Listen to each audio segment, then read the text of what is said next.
This gospel this morning is about arguing within a parish or trying to correct people within a parish. So it gets very close to the bone, this whole thing. But it's Jesus talking about dispute in the early Christian community. Let me read it to you. Jesus spoke to his disciples. If your brother or sister sins against you, go and point out the fault when the two of you are alone. If the brother or sister listens to you, you have regained that one. But if you are not listened to, take one or two others along with you, so that every word may be confirmed by the evidence of 2 or 3 witnesses. If your brother or sister refuses to listen to them, tell it to the church. And if the offender refuses to listen even to the church, let such a one be to you as a Gentile and a tax collector. Truly I tell you, whatever you bind on earth will be bound in heaven, and whatever you loose on earth will be loosed in heaven. Again, truly I tell you, if 2 of you agree on earth about anything you ask, it will be done for you by my Father in heaven. For where 2 or 3 are gathered in my name, I am there among them. This is the gospel of the Lord. Praise you.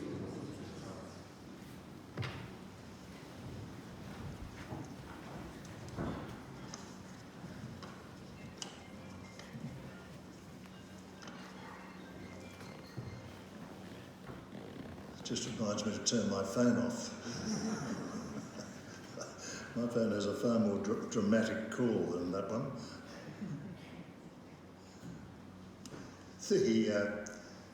It's a little bit of a strange gospel, this. It's about dispute, isn't it?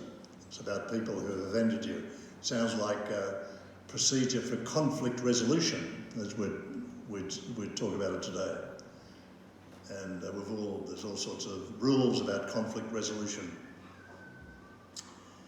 In the second reading, however, the one that Helen just read, there's the key to what the gospel is about. It's not a very clear key, but it is related, very closely related, because in the second reading, Paul's letter to the Romans, he says, if you love your fellow man or fellow woman, you have carried out your obligation. So Paul's saying, look, when you really get into this dispute business, it really comes down to this word love. But first, let me tell you a story. It's a story about a young rabbi who finds himself in the middle of a parish argument. During one point of the service, one part of the synagogue believes it's important to stand up. But another half of the synagogue congregation insists that they should be sitting down. So it's a big argument in this synagogue, this worshipping group. So the young rabbi decides to go to one of the senior men, one of the older rabbis. And he says to the rabbi, what is the tradition about this standing and sitting at this time? The standers, who went along with the young rabbi, a representative of the standers, argued their case and insisted that was the tradition, that they should stand up. The old rabbi said, no, that is not the tradition. So the sitters are there and they claim smugly that they've won. But the old rabbi says to the sitters, oh no, that is not the tradition. So the young rabbi becomes exasperated. He says, "But Rabbi, what have we now is chaos. Half the people stand and shout, and half the others sit and scream." And the old rabbi says, "Ah, that is the tradition." It should be written into every parish council meeting.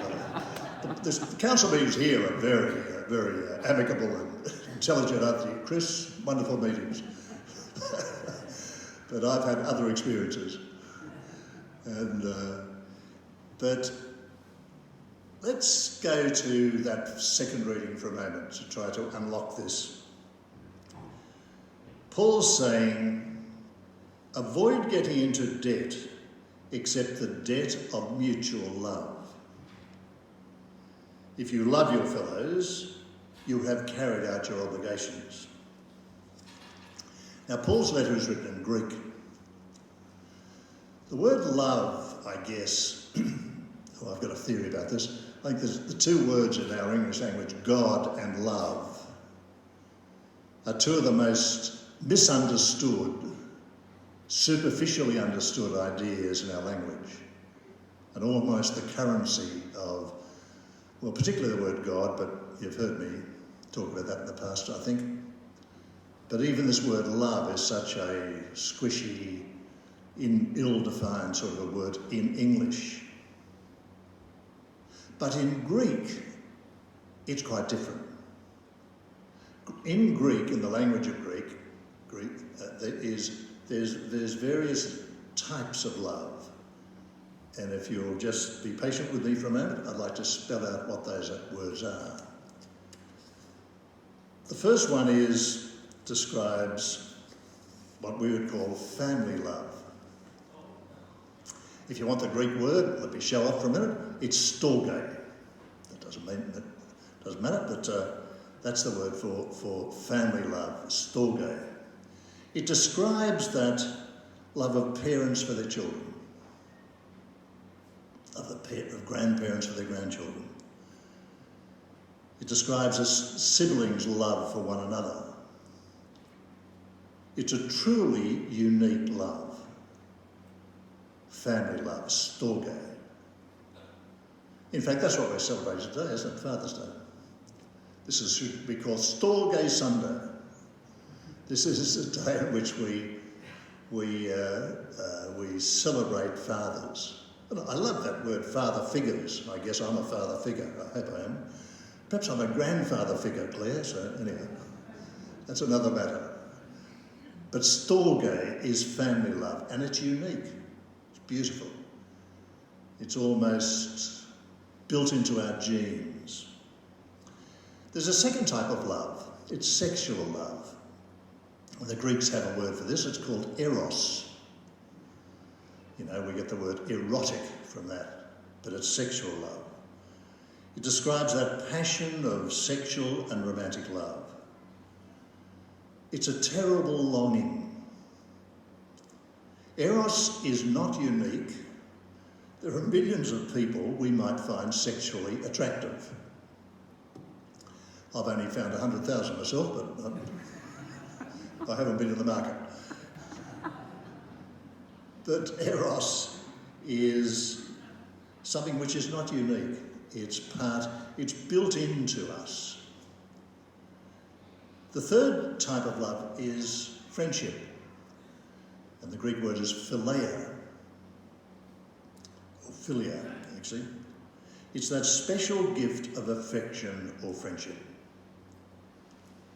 Okay, so there are three types of love: family love, sexual love, and friendship.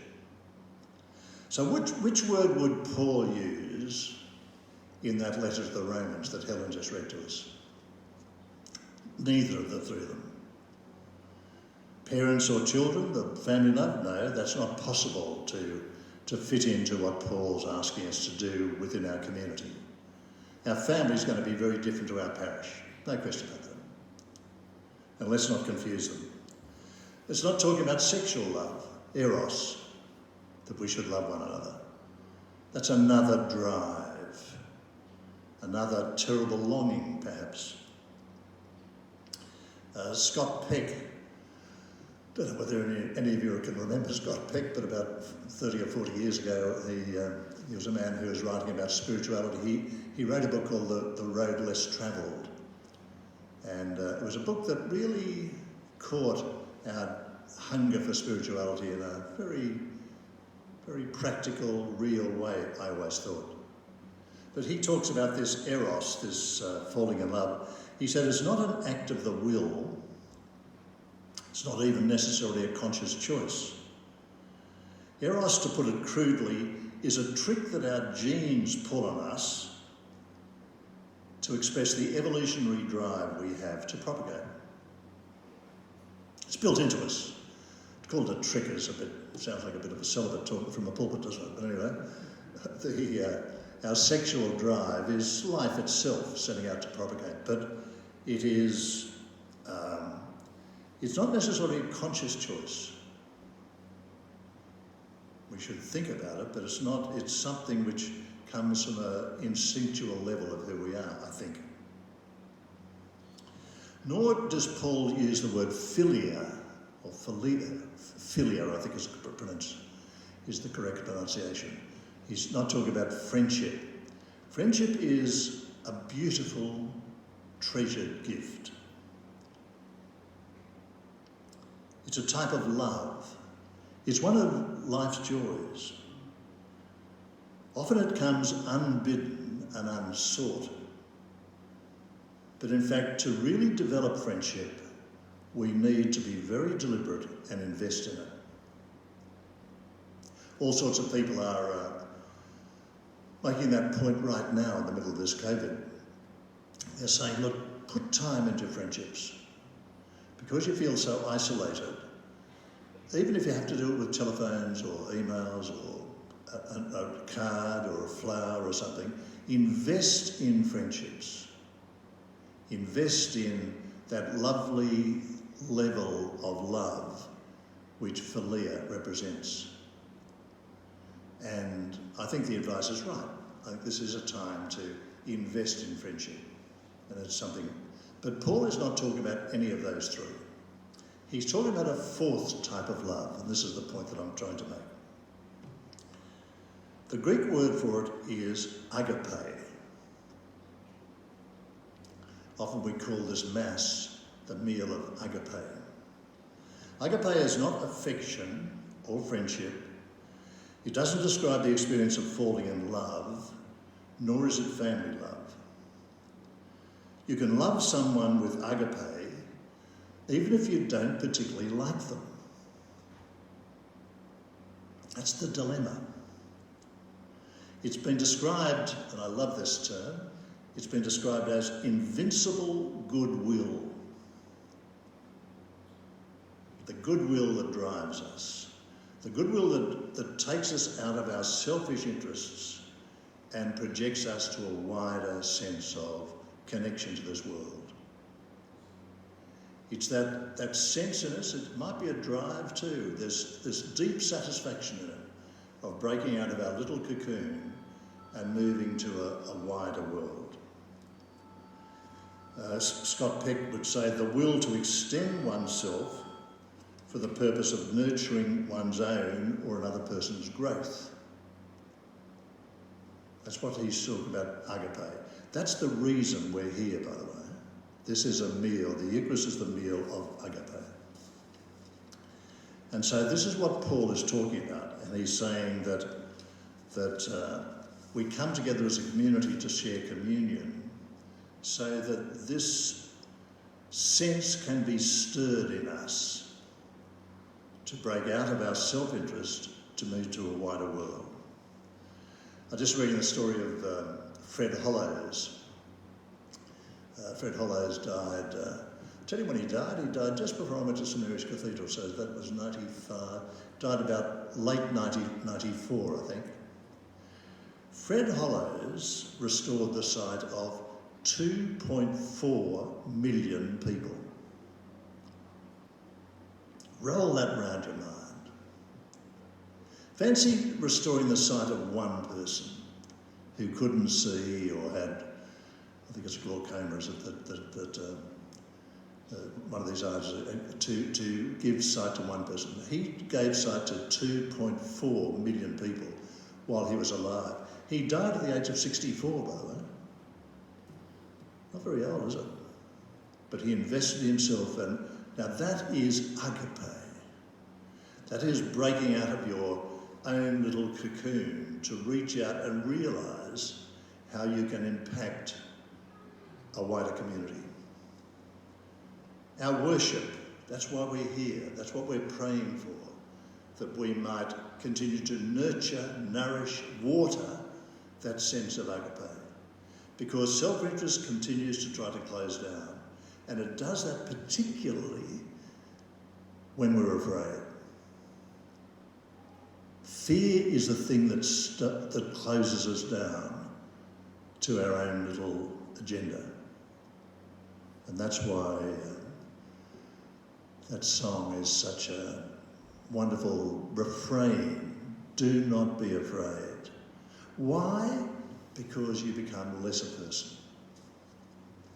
And so when Paul is talking about love, he's talking about agape. Of course, in another letter, he describes it in very practical, simple terms. One of the clearest statements in Scripture that I know. A statement that was used in Princess Di's funeral. It's used in weddings. It's used because it is the most unambiguous statement. I'm going to read it to you. Agape is patient and kind. It does not take offence. It is never jealous or boastful or conceited. It is never rude. It never seeks its own advantage. It never rejoices in wrongdoing. You know, that terrible stuff, what's they call schadenfreude? When people go wrong, you feel, oh, something good about that because I haven't done it. It never rejoices in wrongdoing. It's always ready to trust, to hope, to endure whatever comes. That is the tradition. And that is the reason we're here today.